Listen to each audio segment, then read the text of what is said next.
McMaster about the specific subject of the NDP and Palestine. So if you have questions for Yves later on about that subject, he knows it in great detail. And of course, it's in his book as well. My name is Brendan Stone. I'm co-chair along with Doug Brown of the Hamilton Coalition to Stop the War. We also co-host the radio program Unusual Sources, which helped promote this event today. Yves has been a frequent guest on that program. So we'll be starting up the meeting, call to order, and just want to note, of course, and recognize that this event is being held on the traditional territory of the Haudenosaunee and Mississauga Nations. We want to invite interested people to consider applying for the 2 vacant spots that exist on the executive for the Hamilton Coalition to Stop the War. Yeah, it looks like there's 2 spots, and there's a clipboard being circulated, and you can sign the email sign-up sheet if you like, and also indicate if you want to join the executive as well if you like. So to learn more, you can just go to the website at hcsw.ca. There's also a Facebook page. We just wanted to recognize a few dignitaries in attendance today. We have Anthony Tamburino, the coordinator of the McMaster Labor Studies Certificate Program, and Tom Adderton, the secretary of the Hamilton District Labor Council. And we want to welcome any members of the NGen youth group which share the building. On that subject, we want to especially thank the New Vision United Church for use of this building. It's very convenient for everyone involved to have a place right downtown that's highly accessible for transit, that people can come to, fill up a room with 60 or 80 people. That's difficult to do in other parts of the city, and we very much appreciate that. So thanks very much, Ian, for making this possible. So we're going to be talking about Yves Engler's new book, and it's a book that covers a lot of areas about the institutional left. And if at any point you need to use the washroom, they are out the doors there and to the right. And if you need water, I know that there's water over there, so you can come and pour yourself some water. So Yves is going to be speaking for about 45 minutes or so, followed by a question and answer period. And there's going to be copies of the books for sale during this entire time at the literature table, which is back there. Now, I'm told we had some people scheduled to introduce Yves. Would that be Professor Caborsi? Is it? Okay, very good. So we're very excited about this, and Professor Atif Caborsi, Professor Emeritus McMaster, teaching at York, very excited, and I'll let Professor Caborsi tell you more about Yves.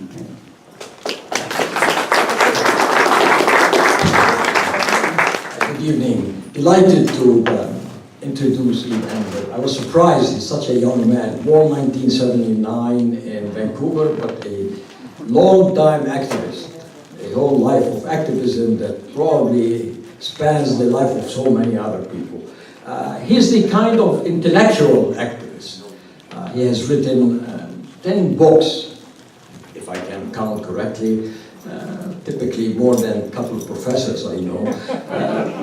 And he has done very well in the sense that the call for justice, the interest in activism is not limited to any geography or any particular problem or issue. He has been in Haiti, Venezuela, in Yemen, Palestine. There isn't a place where there's injustice that Yves had not been there or written about and advocated for. His books are top-notch, and I definitely will encourage you to get the new one that is going to sign. He's written so extensively in so many areas. I mean, the left-right marching to the Beat of Imperial Canada, which is the subject of tonight. It's a book. The propaganda system, how government, corporations, media, academia sell war and exploitation. Canada and Africa, 300 years of aid and exploitation. Lester Pearson, peacekeeping, the truth may hurt. Canada, Israel, building apartheid. The Black Book of Canadian Foreign Policy. Playing left wing from ring rat to student radical. Canada in Haiti, waging war on the poor majority. But one of my favorite one is the one that goes to expose our previous Prime Minister. I mean, he was always there trying to expose fake news, but this is real fake news, not the other one. He has been always a voice for justice, a voice for those who are voiceless, and he stood up to authority and power and has never really shied away from taking unpopular causes, but stood by it in the very difficult times, and he's still there, and wish him a long. Without further ado, Mr. Yves Engler.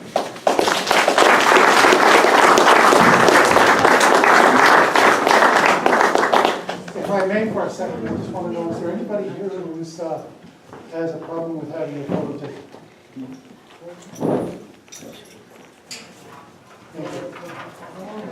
So, There is coffee, tea, coffee, tea, and some cookies, I think. and water. And water. Make sure to leave some cookies for me. Coffee cups. It's half and half and coffee. Just half and half.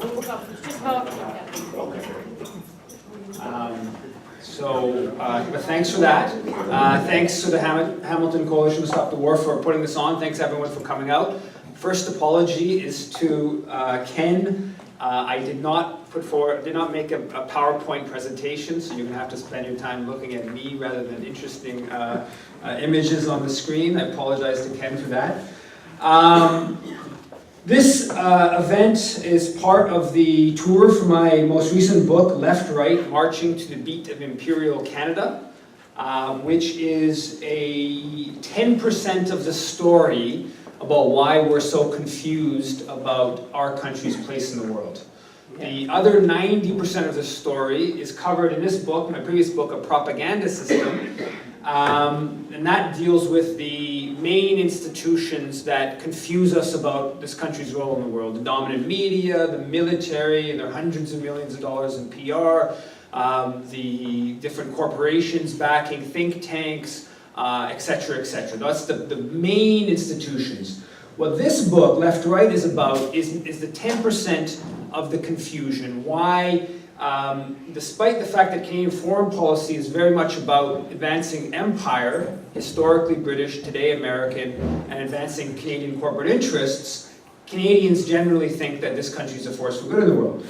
And what I'm arguing in this book, and what I'm trying to show in this book, is that the left, the dominant left institutions, have contributed to that confusion. They have conceded a great deal to the dominant discourse on Canadian foreign policy. So the book begins with a chapter about the most important institution on the left, certainly with regards to foreign policy, which is the NDP and its predecessor, the CCF. Vote the Greens. I don't actually deal with the Greens, but the biggest political party on the left has been the NDP, CCF. And I go back to the history. And you see examples of the CCF supporting the creation of NATO in 1949. The CCF supporting the war in Korea in the early 1950s, and aggressively, immediately supporting sending Canadian naval vessels and then actually putting pressure on the government to send ground troops to Korea. That's a war that left as many as 4 million people dead, into the millions dead. On the question of Palestine, the CCF has a long history of support for Zionism. In fact, initially it wasn't, as I got into in much more detail this morning.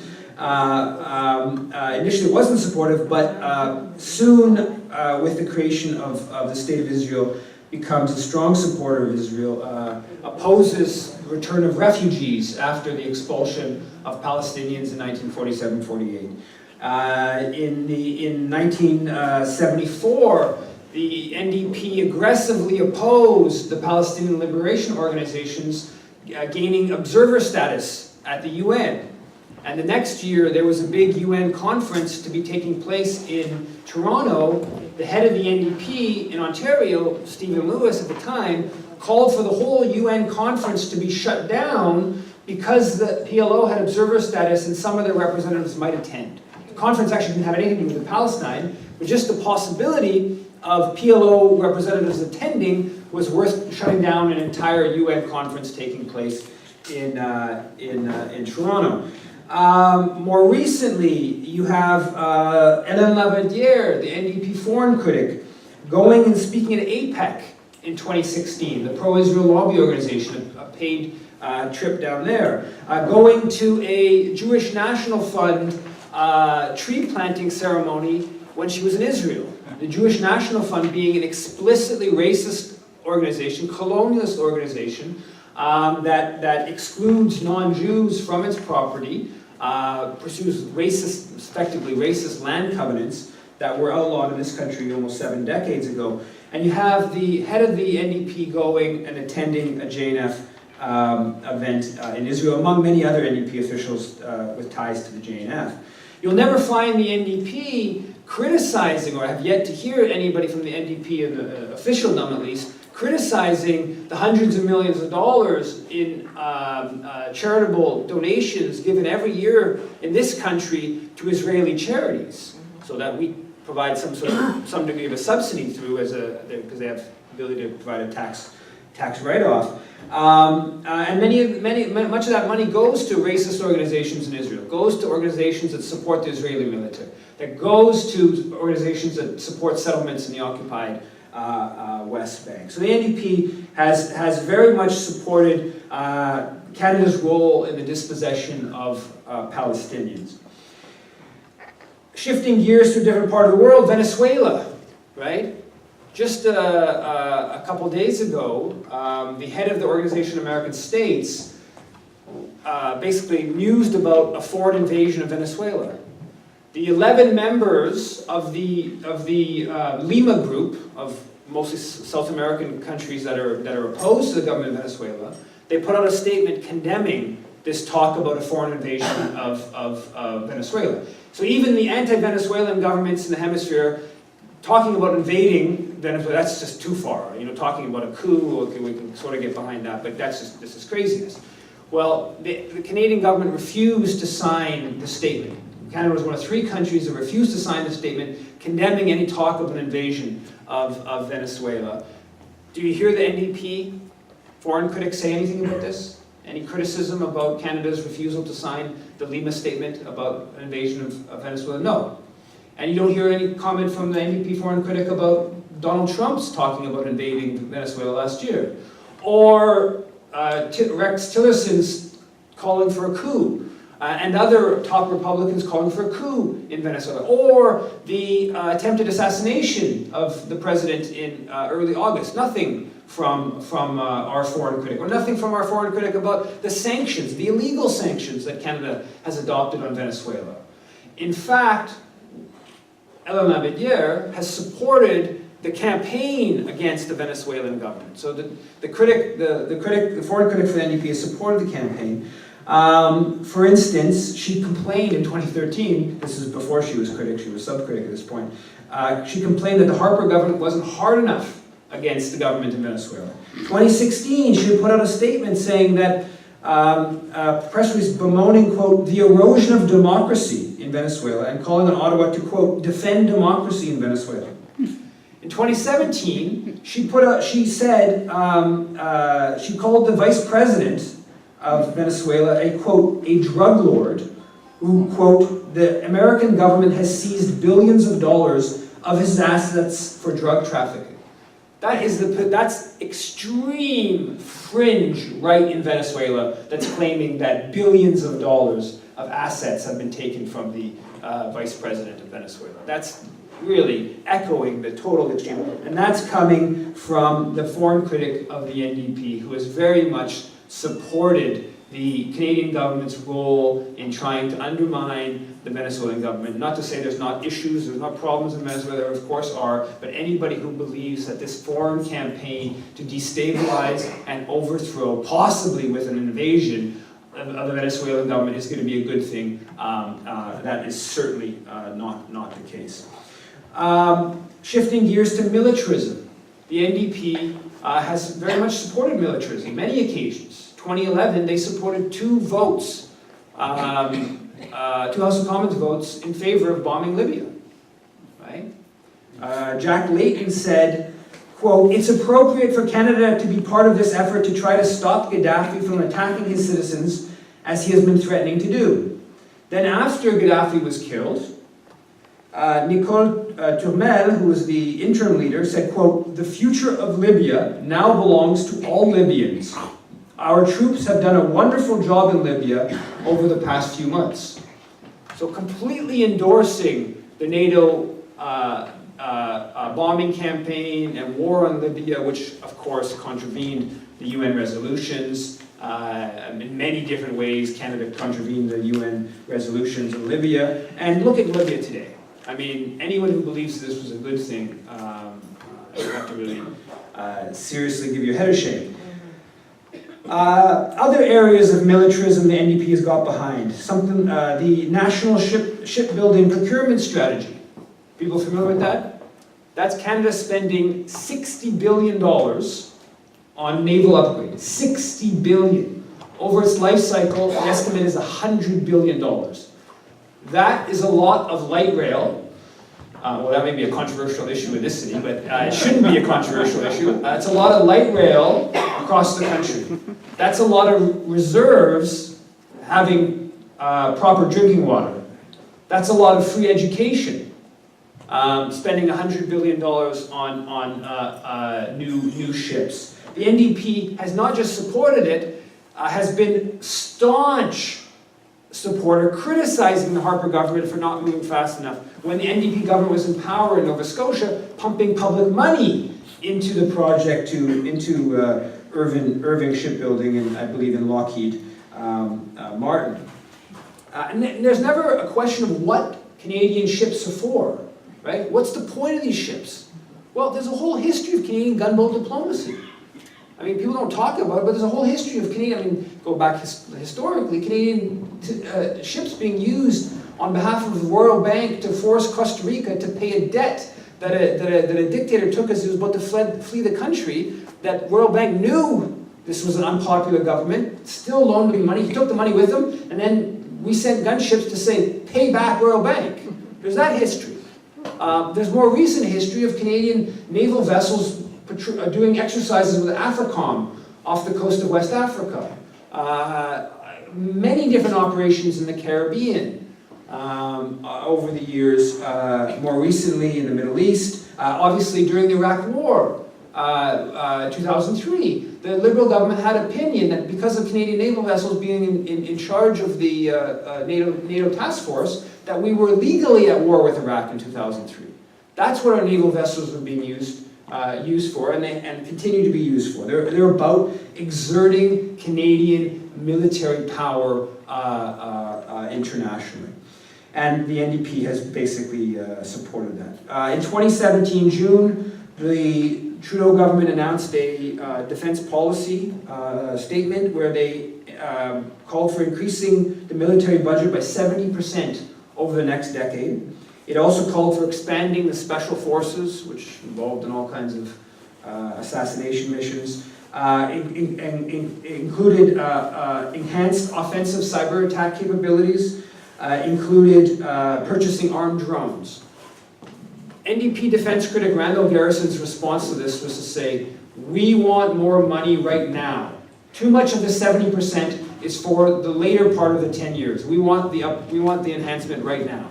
That was the response of the NDP's defense critic. So the NDP has this whole history of militarism, which I detail in the book in a fair bit of detail. The second section in the book deals with labor unions and their international policies, or lack thereof international policies. And today, I would say it's mostly, I mean, there's some instances where unions have joined Canadian imperialism like actively, but mostly it's just stay out of, ignore the issue. Over the Labor Day weekend, as an example of this, over the Labor Day weekend, the Ontario Federation of Labour and some affiliates took out a 14-page supplement in the Toronto Star.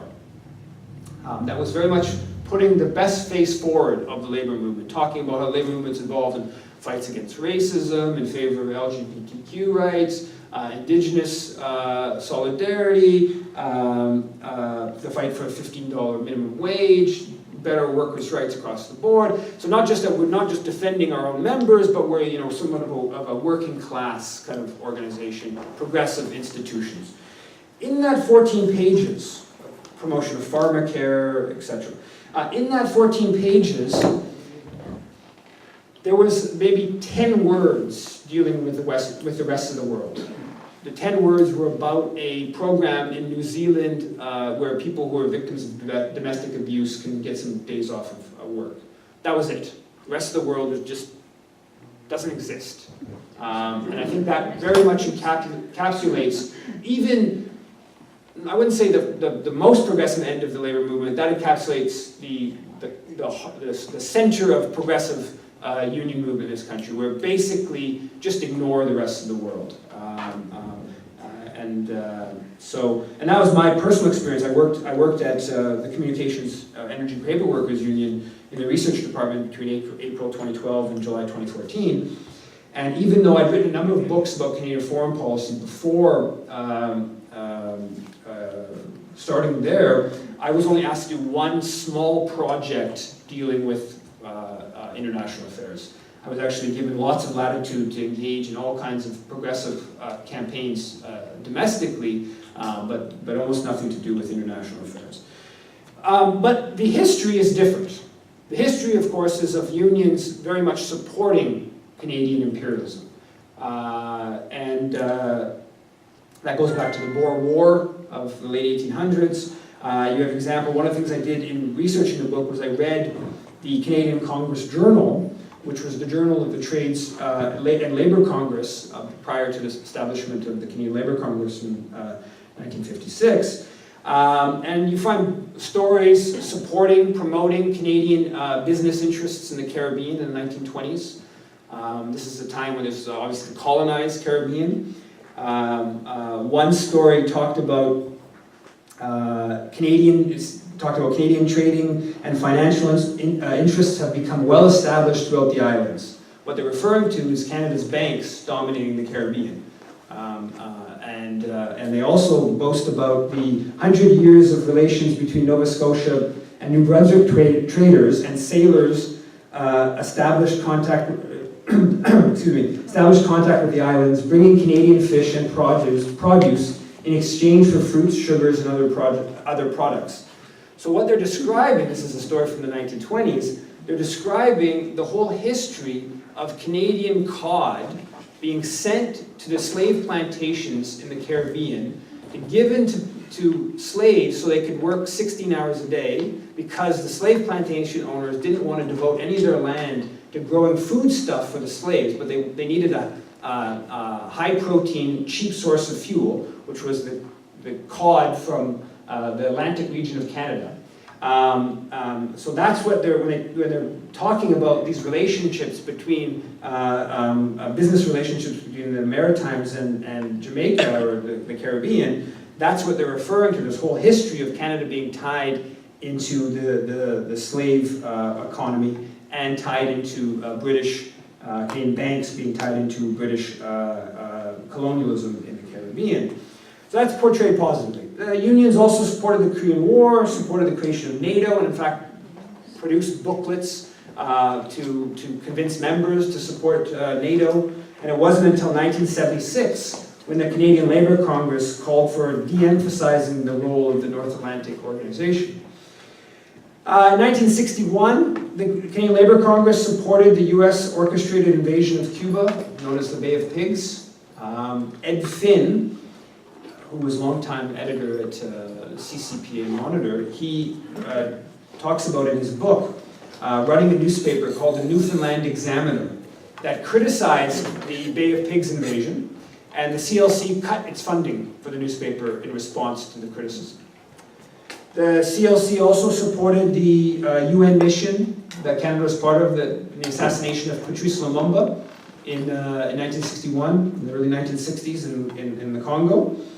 The CLC, at its first convention, supported arms sales to Israel, maybe the only time the CLC has ever called for arms sales to any country. So to 1956 to Israel.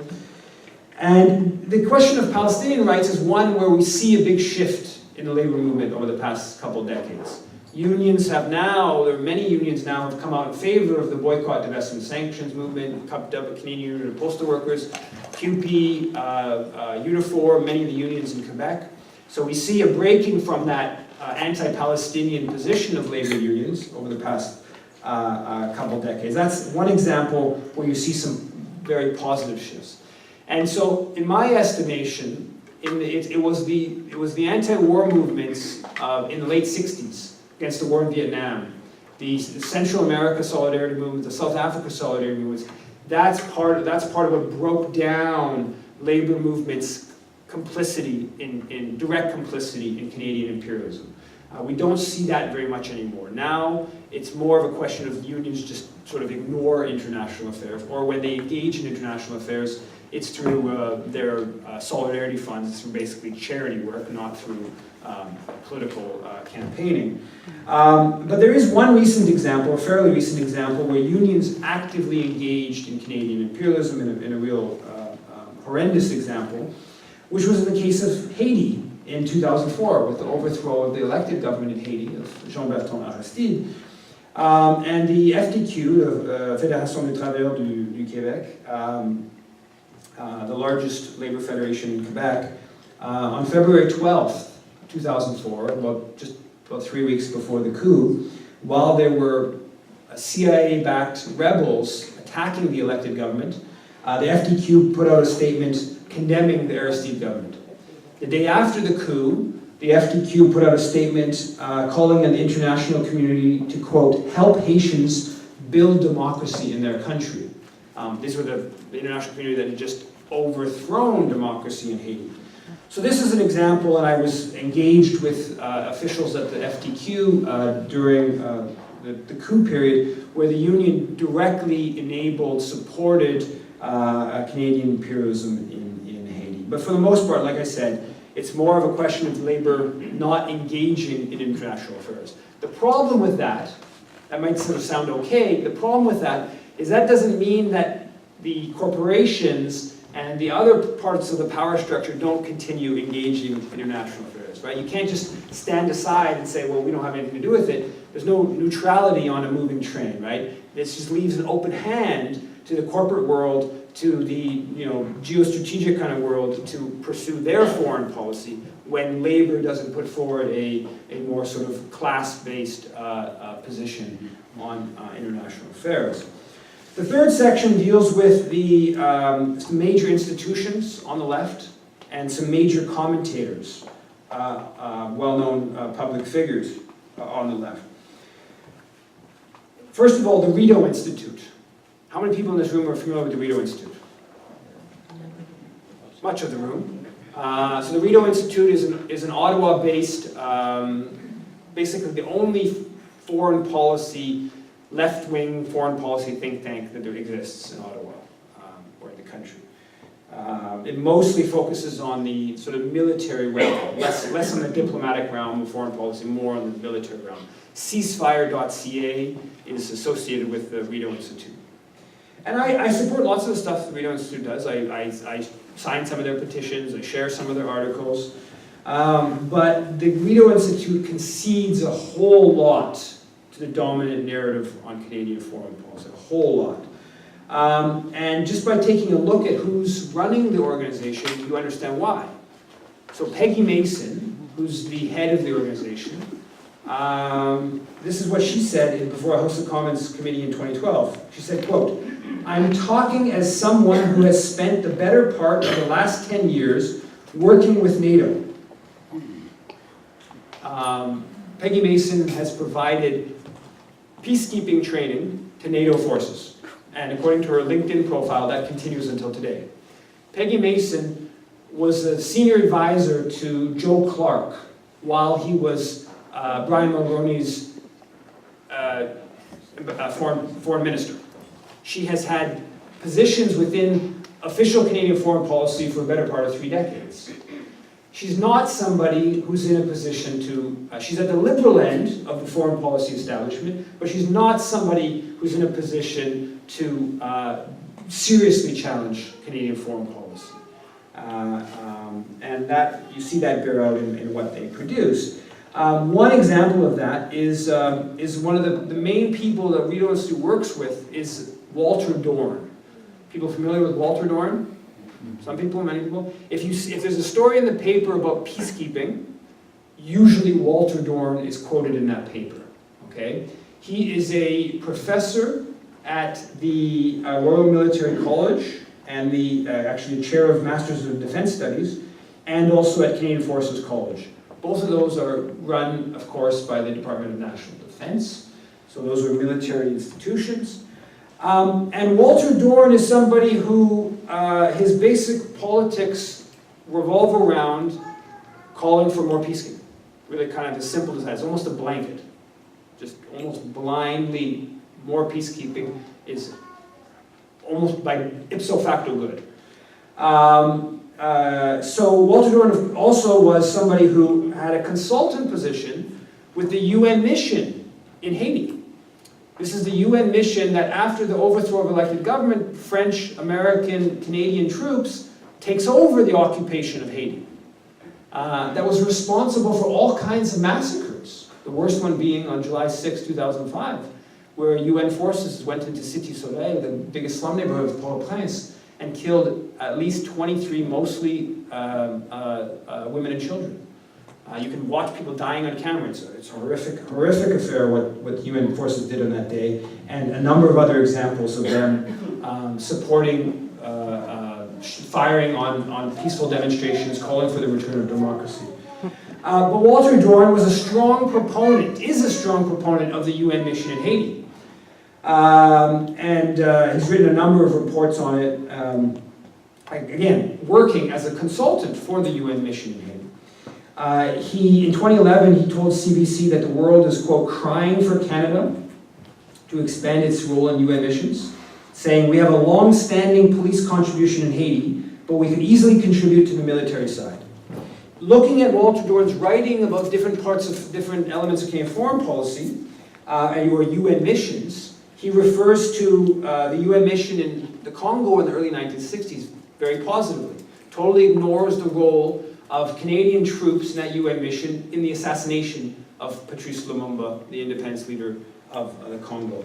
In the case of Korea, the Korean War of the early 1950s, this is how Walter Dorn describes it. He says, quote, Canada sent a large contingent of troops to Korea in 1950 to fight in a UN police action to protect the elected South Korean government. Anyone who knows a little bit of the history of that situation, it's absolutely absurd description of what happened in Korea. The government in South Korea, that was very much a creation of Americans, had killed tens of thousands of mostly leftists in the lead up to what we call the Korean War, starting the Korean War. But this is Walter Dorn just providing a total whitewash, justification of Canadian UN missions, which of course contributes to our confusion about the Korean War, for instance. Contributes to our confusion about the UN mission in the Congo, etc. Another person that I have a section on in the book is someone who I'm sure everyone in the room knows, Stephen Lewis. Everybody familiar with Stephen Lewis? He's the great promoter of Africa in this country, according to the media. Well, that's not, I think, a proper, not correct. And where I came to the Stephen Lewis piece was actually on an overnight bus ride during the tour for my Canada and Africa 300 Years Aid and Exploitation. On a bus ride from Lethbridge to Nelson, I came across an article. This is during the 2015 election campaign, where Stephen Lewis complained that Harper hadn't done more for Africa. But this was, of course, I was in the midst of crossing the country talking about how Harper had screwed over Africa. Not a question of him not doing enough for Africa, but how he had oriented Canadian policy on the continent to support the $30 billion in Canadian mining investment, and using Canadian aid to support those companies, signing foreign investment promotion protection agreements with African governments, meaning that the Canadian companies could sue those countries in international tribunal for lost profit. Incredibly undemocratic policy. There was a whole slew of policies that Harper government was pursuing to suck billions of dollars in natural resource wealth out of the continent by Canadian mining companies. Or, for that matter, the fact that the Harper government was responsible for the bombing of Libya in 2011, which was not only destabilizing for Libya, but it had serious negative effect throughout the Sahel region of northern sub-Saharan Africa. The fact that the Harper government's climate policy was a death sentence for ever-growing numbers of people on the continent. But no, Stephen Lewis was just concerned that we weren't giving more aid. It just wasn't more of this benevolent Canada coming to the African continent. And so I spent that night on the bus ride from from Lethbridge to Nelson, reading everything I could find about Stephen Lewis on Africa. Then I read his book, Race Against Time, and I read everything I could find about him in Africa. And I couldn't find any examples. I presume they're out there, but I couldn't find them, of him criticizing Canadian policy in Africa, except for saying we're not doing enough. We just need more charity. Nothing about, let's say, the Canadians who helped conquer the continent militarily in the late 1800s. Nothing about the Canadians who were the governor of Ghana, northern Nigeria, Kenya. Nothing about the program that McGill and University of Toronto had, where they took graduates and sent them to the colonial office to work across the continent, the British colonial office to work across the continent. Nothing about the billions, in today's money, about $8 billion in NATO mutual assistance funds that we sent to NATO countries in Europe in the 1950s, countries like France, while they were putting down the Algerian independence movement, where there was Canadian bullets being used, and the Canadian officials knew that, being used to suppress independence in Algeria. The British using Canadian weaponry in Kenya to suppress the Mau Mau revolt. The Belgians using those in similar weapons in the Congo. Nothing about that, right? Nothing about that in Stephen Lewis's work. Nothing even about Canada's role in structural adjustment programs. So in his book, Race Against Time, he criticizes, rightfully, Stephen Lewis criticizes structural adjustment programs in Africa as having devastating effects on the healthcare systems and the education systems across the continent. But he just ignores the fact that Canada spent tens, minimum, probably hundreds of millions of dollars in aid supporting those structural adjustment programs. It just so happens that it was the Brian Mulroney government that was pushing those structural adjustment programs, and it was Stephen Lewis that was Brian Mulroney's representative at the UN. So maybe he just didn't want to criticize the government that he was part of that initiated the structural adjustment programs in Africa. And so the book the section deals with Stephen Lewis, who's basically he's a promoter of the responsibility to protect. Totally indifferent. He's a huge proponent of aid. Totally indifferent to the geopolitics of aid. Just like it doesn't exist. The fact that Canadian aid was used to maintain the Ghanaian military as being pro-Western, the Ghanaian military that would overthrow Kwame Nkrumah in 1966, just ignores that. That doesn't matter. The Canadian aid that was used to train the Tanzanian military, again, for similar purposes, didn't ultimately overthrow the government there, didn't overthrow Nyeri's government, but was designed for the same purposes. That's just not part of Stephen Lewis's conception of Canada's role in Africa. But Stephen Lewis will just directly and knowingly mythologize Canada's role on the continent. So for instance, when Nelson Mandela died, Stephen Lewis was all across the media saying in one instance the extraordinary role that Canada had played in fighting apartheid. The extraordinary role. Well, we do know that there were African governments calling for the isolation of apartheid South Africa going back to the 1950s. It wasn't until 1986 that Brian Mulroney brought in sanctions, which were only partial sanctions. Canadian trade cut in about half. Canada never broke off diplomatic relations, unlike a number of Scandinavian countries, unlike a number of South American countries with South Africa. What you can say about Canada's role in South Africa is that we were the best of a bad lot. So yeah, if you want to compare Canada to the US, Britain, and Israel, yes, we fought against apartheid, we're out front. But if you want to compare Canada to the rest of the African countries or many other countries in the world, it's absurd. But here you have Stephen Lewis, mythologist, and he knows full well he's mythologizing. He knows full well there were people standing out in front of the LCBOs going back to the early 1970s calling on people to boycott South African wives. It's not like Stephen Lewis doesn't know that.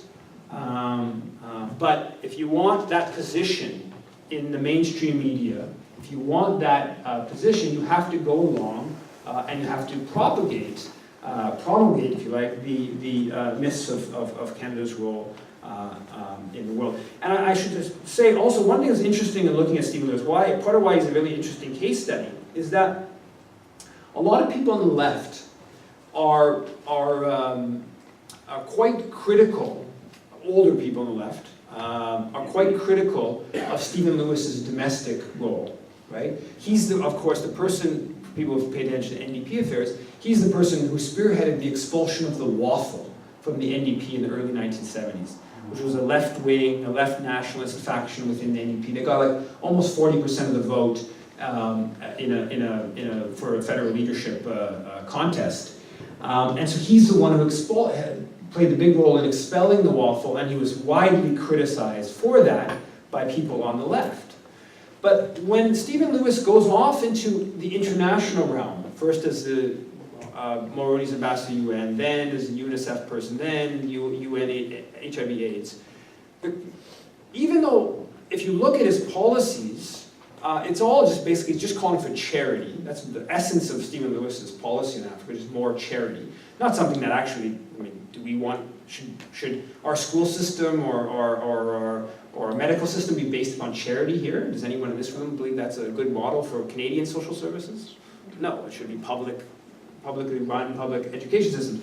But anyways, but as he goes off into the international sphere, there's less and less criticism, right? We don't have a culture of holding our leaders, our commentators, accountable on the international sphere, especially with regards to Africa. The weaker the place, the more that you can just talk about charity, and we say, oh, that's so great, he wants charity for Africa.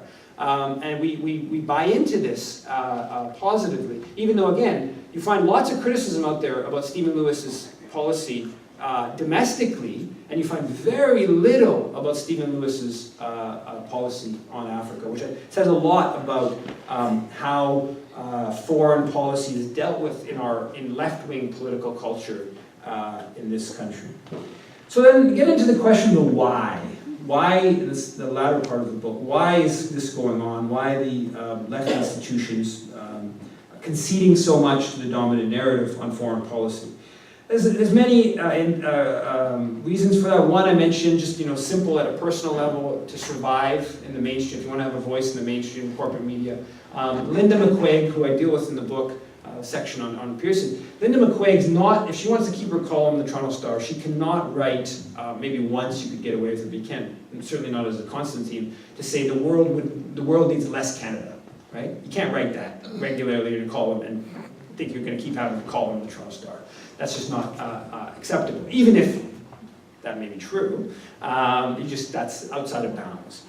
So the narrowness of debate on foreign policy is quite extreme, and so at a personal level, if you want to survive in that milieu, it's very difficult you have to concede to some of the dominant narrative. Just kind of like personal connections and different sort of structural connections that I think are important in explaining this. So, for instance, Hélène Laverdière, the NDP foreign critic. Well, what she did before being the NDP foreign critic was she worked at Foreign Affairs for 15 years. She won an award, an important award from Foreign Affairs.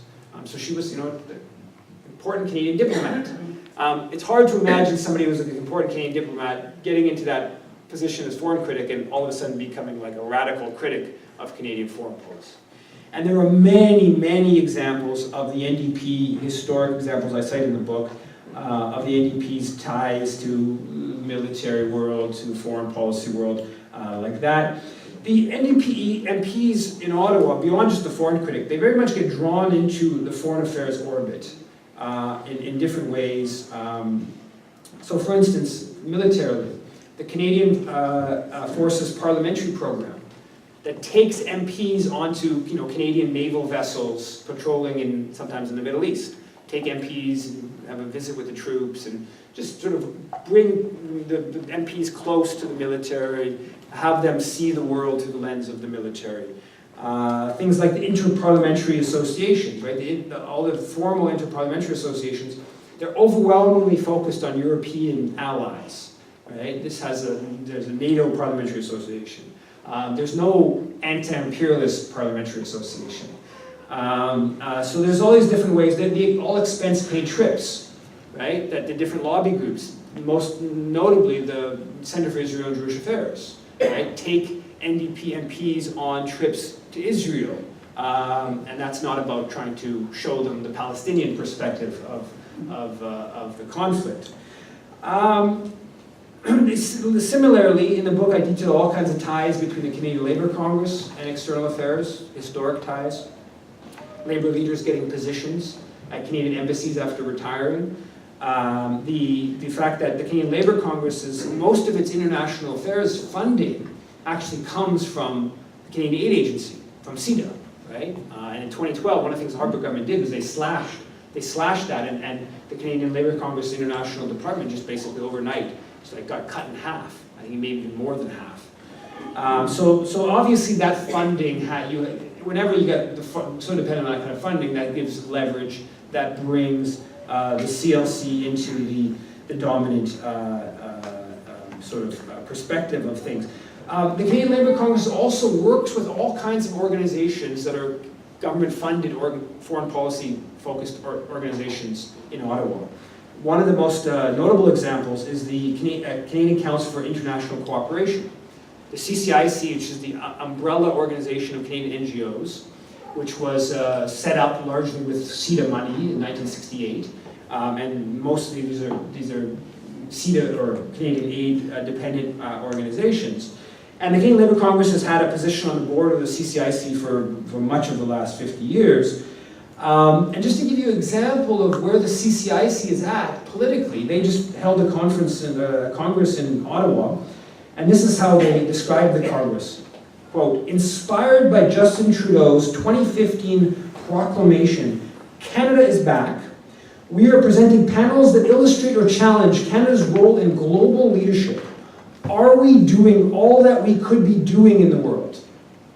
Okay, well, I thought we were trying to overthrow the elected government of Venezuela. I thought we were sending light armored vehicles to the Saudis to kill people in Yemen. I thought we were involved in a low-level war against Iran. I thought they still hadn't moved on the mining companies. I thought that they were opposing nuclear weapons abolition. I thought the Trudeau government was still voting against UN rights in the UN, and on and on and on and on. But the framing is, can we do more? Is there more? Can we be our global leadership? Right? That's who the CLC, one of the important groups the CLC works with in their foreign policy. Well, what does that do? That drives a certain type of perspective within the CLC. Now, maybe the most important, and for some people maybe most controversial element in explaining the why, is this question of nationalism. This left nationalism in this country is a powerful force. I have two sections. I have a section dealing with Quebecois nationalism, which I go into, and I actually have an element, a section dealing with First Nations leadership getting drawn into Canadian foreign policy nationalism. So even the primary victims of the Canadian state, indigenous leadership, have very much upheld Canadian foreign policy mythology. I have a section dealing with that, but I'll leave that aside for now. Deal with the core of left-wing, left nationalism. This idea that Canada has been primarily a defender of peaceful internationalism. That Canadian exceptionalism is very much associated with this idea of Canada's righteousness in international affairs, And you see it play out in all kinds of ways. Even when they're criticizing wars, they do it.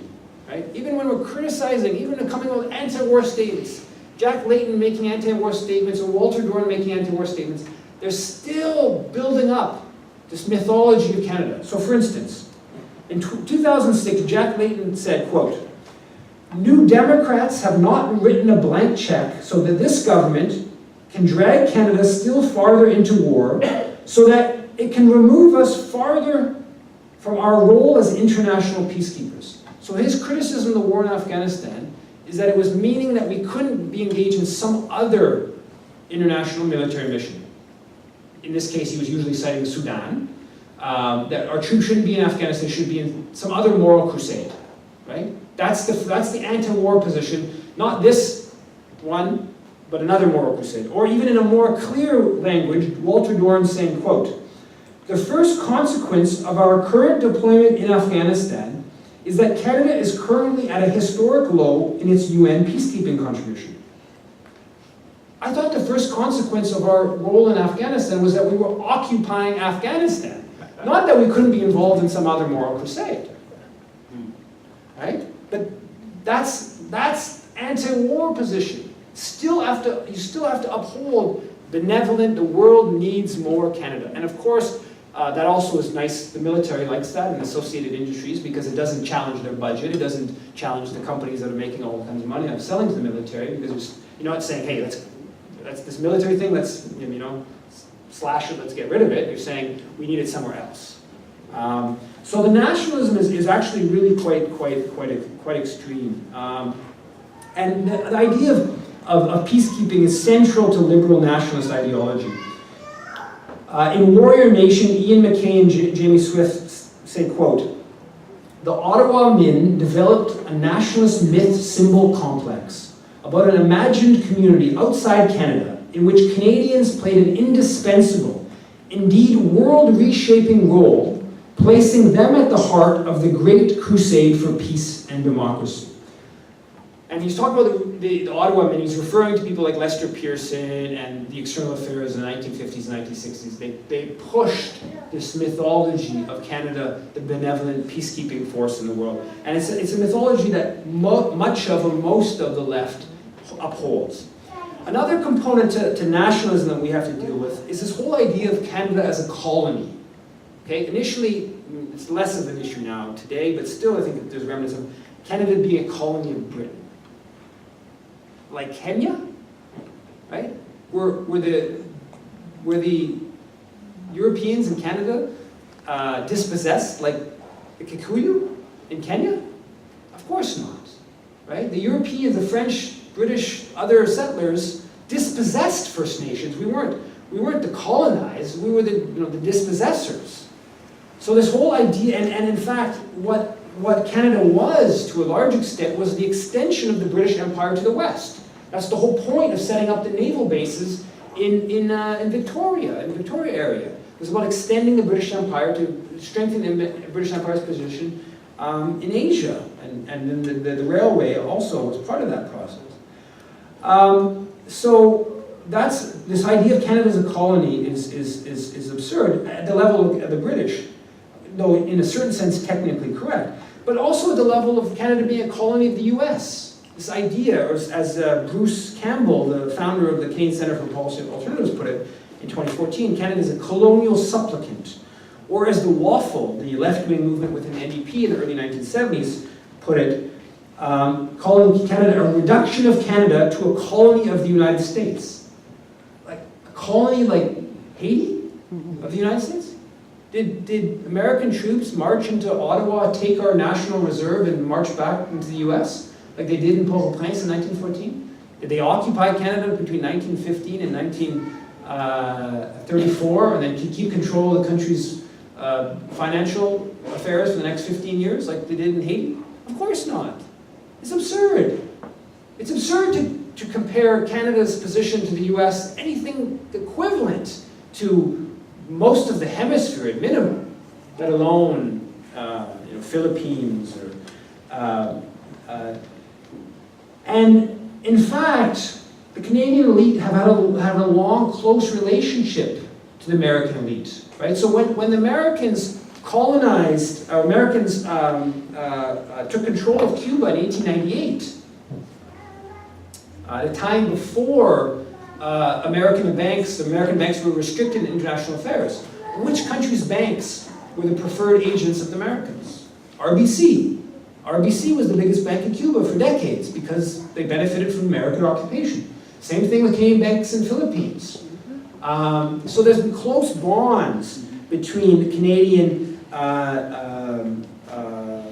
elite and the American elite, and that's bonds based upon racial solidarity, based upon linguistic things, business ties, etc.